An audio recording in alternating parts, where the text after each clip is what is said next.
Howdy, I'm Corey Milligan, owner of West KnifeWorks. This is my son Buck Milligan, Food Network Chop Junior Grand Champion, here to talk about knife skills.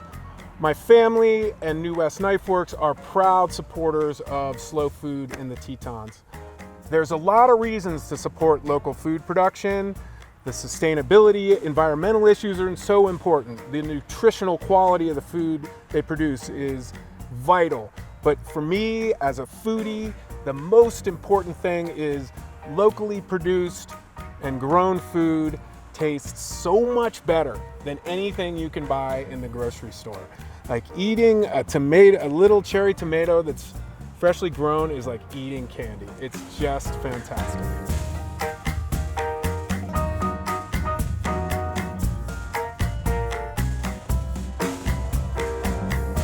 So the first knife that you're gonna need is any type of chef's knife. There's a large array of different types of knives that you can use, but the most important thing is that you just wanna find a knife that you're comfortable with. Personally, the chef's knife I like to use is this one. It's the Teton Edge Santoku, and it's a great size and shape for me when I'm cutting on the cutting board. But you can also use any smaller, medium range knives, and if you are still learning in the kitchen, you can use a smaller knife like these. Even my grandma, who's been cooking for many, many years, uses a small knife like this. Along with any chef's knife that you're comfortable with, you're going to want to use a serrated knife like this. This is great for cutting through soft produce like tomatoes, as well as traditionally cutting through bread and things like that. This one's a larger serrated knife that can be used for cutting longer fruits and vegetables or pieces of bread, as well as this smaller one, which is great for cherry tomatoes or things like that. Along with a chef's knife and a serrated knife, a great knife to have is a paring knife, like one like this. This is used for more cutting in hand, and in this example, it's great for cutting peaches, peeling apples, things like that. There's a lot of different variety in size of paring knife you can use. This is a more traditional size paring knife, but you can also use something smaller or something larger like this. So there's two main parts to cutting with knives. First, you're going to want to pinch your index finger and thumb where the handle meets the blade. Then you're just going to want to comfortably wrap the rest of your fingers around the handle. And the next part is you're going to want to use your knuckles to protect your fingers as well as guide your knife along the fruit or vegetable that you're cutting. So for example, I'm going to cut this cucumber and I'm going to rest my knuckles right on top while slicing down all the way through the cucumber.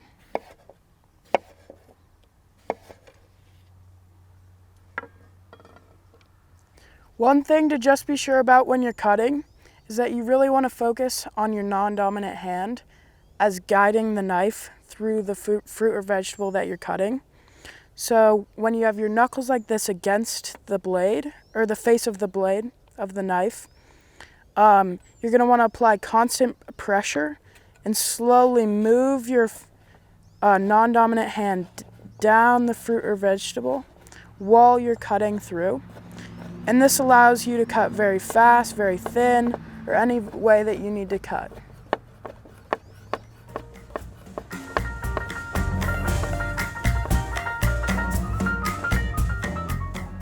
These are some yellow and green zucchinis I picked up from Slow Foods. They're grown at Hatterley Farms, and I'm going to show you guys a couple ways you can cut them.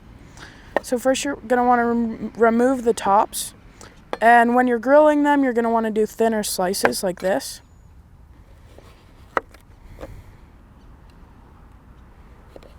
And these are super easy, you can just throw them on the grill.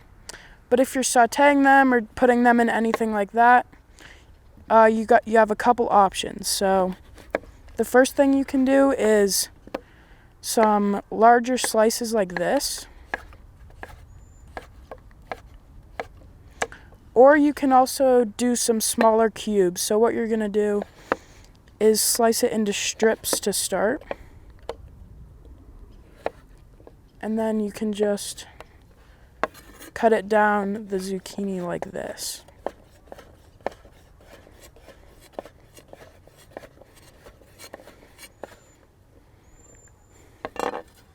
Next up, I'm going to demonstrate how to cut a farm fresh onion from Slow Foods.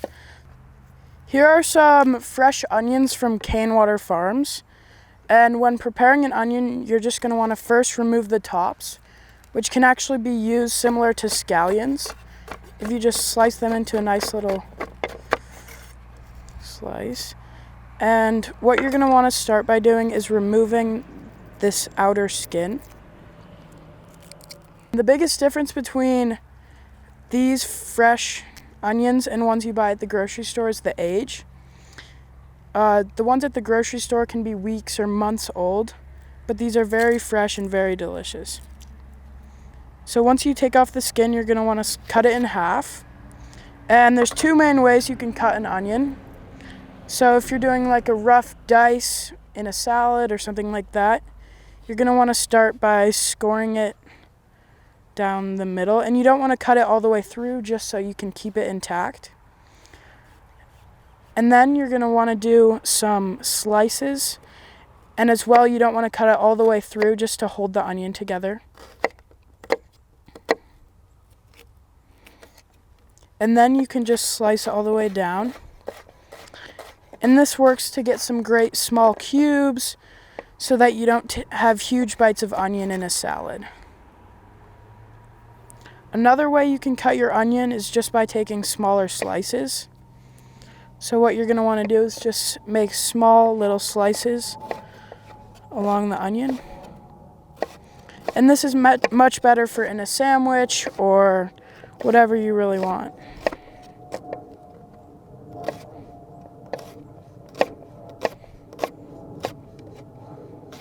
This is another onion that I've just peeled, but when using fresh produce, I find it really important to use the entire onion.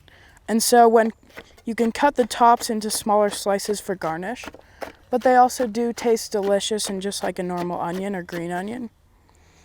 And another option for cutting your onions is you can just change the direction that you're cutting the onion. So if I want slices like this, I can also make them straight for a little bit of a different style.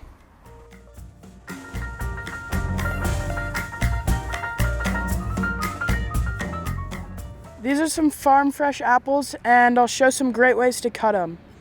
So if you're cutting them for snacking or just eating, you can cut them off the core.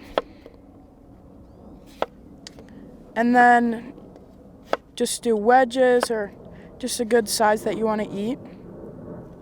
And then another option you can do is a slice, which is great for a salad or something like that.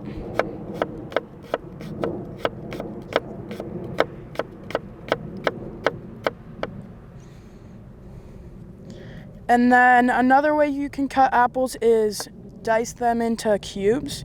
And so you can do that similar to an onion or anything like that, and you can just cut them in slices and then dice them down this way. And this is great for an applesauce or any baking or anything like that.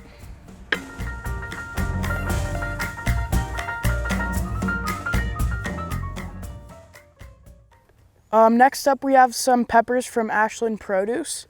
And when preparing these, I'm just going to start by removing the top and then cutting them down the side. When you open them up like this, it makes it super easy to remove all the seeds. And when dealing with peppers like these, it's great to remove the seeds because that's the spiciest part. And this is just a mild spiced pepper. But if you are ever dealing with spicier peppers, be sure to wash your hands or wear gloves. And when cutting peppers, there's a couple different things you can do. You can just do some larger slices like this for grilling or really whatever you want. But then you can also do some smaller dicing. So you can start by cutting it into slices like this. And then cutting along this side for a smaller dice. This is great in salsa or a spicy salad that you want. Or you can just eat them straight. Here's some fresh basil from Alpenglow Farms that I picked up at the slow food stand. And there's a couple ways you can prepare basil. One way is just to serve it destemmed with just the leaves in a caprese salad or something like that. But then you can also take a couple leaves and layer them and then roll them up like this. And then just start slicing. And this assures that you will cut all the way through each leaf of basil. And so then what you're left with is just a nice little strips like this.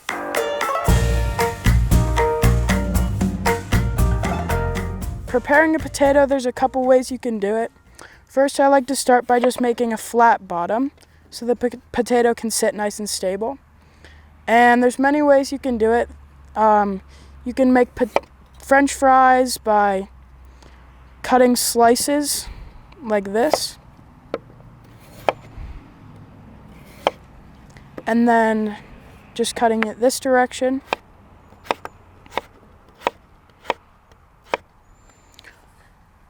Or you can make smaller cubes for a sauté or a hash by cutting it into these French fry shapes and then dicing it this direction. Another wonderful thing about organic potatoes is that you can really eat the skin, and it adds a lot of flavor and texture. My mom's favorite way to prepare tomatoes. We'll just restart. My mom's favorite way to prepare potatoes is to turn them into a dish called domino potatoes. So you're going to want to start by removing the round parts of the potato, and this comes to a perfect rectangle like this. And then you're just going to slice down the potato like this. So after you've cut them like this, you're going to want to lay them out on a baking sheet and top with a little bit of butter and salt and pepper. And then you can throw them in an oven at 375 until they're golden brown and crispy.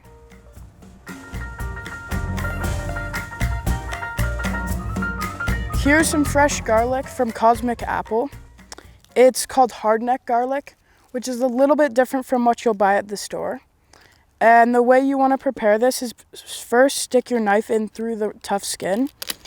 And this just breaks apart a piece. And so then you can use the face of your knife and just smash down the garlic a little bit, which makes it easier to remove the skin.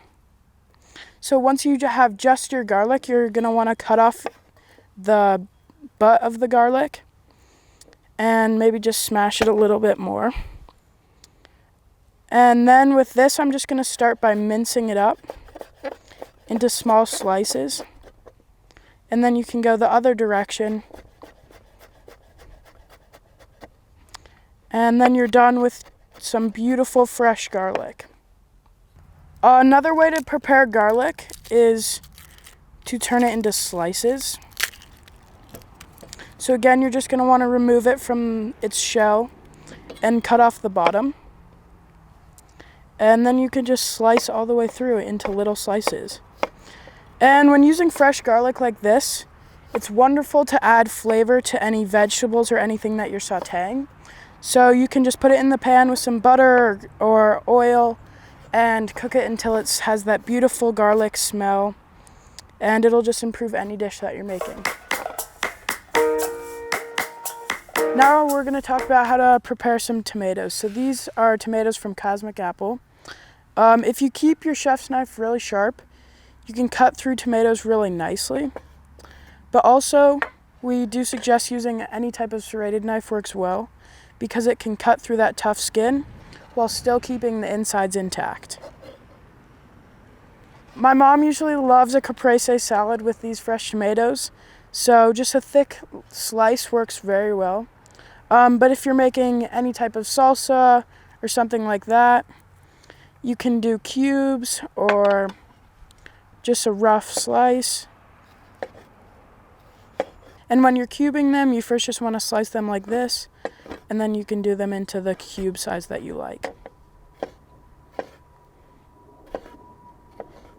These are some tomatoes from Cosmic Apple, and a great way to cut these is to just half or fourth them so they don't explode in your mouth when you're eating them. One problem with Jackson tomatoes is that the season is so short. So finally, a great way to cut and store tomatoes is by coring them. So using a smaller paring knife, you can just cut around that inside core and have a perfectly good tomato in January.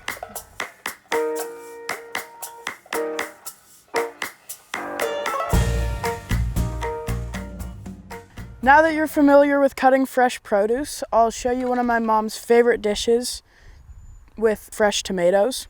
So first you're just going to want to start by slicing the tomatoes in semi-thick slices.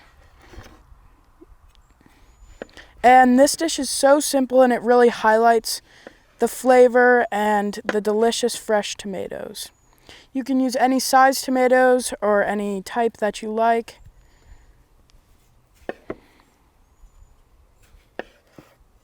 Next, you're just going to want to lay your tomatoes out on a plate.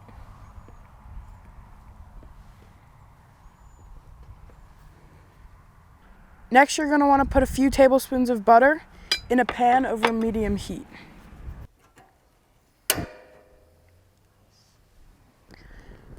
Then you're just going to want to cook the butter until it's golden brown and smells nice and nutty.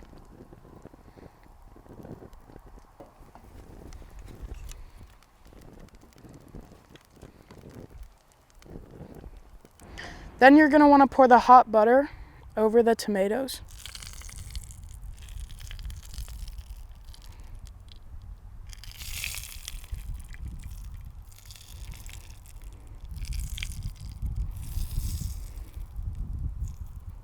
Then you're going to want to finish with a little bit of kosher salt. My mom likes to use a smoky, flaky salt, but you can use whatever you have. And then it's ready to eat.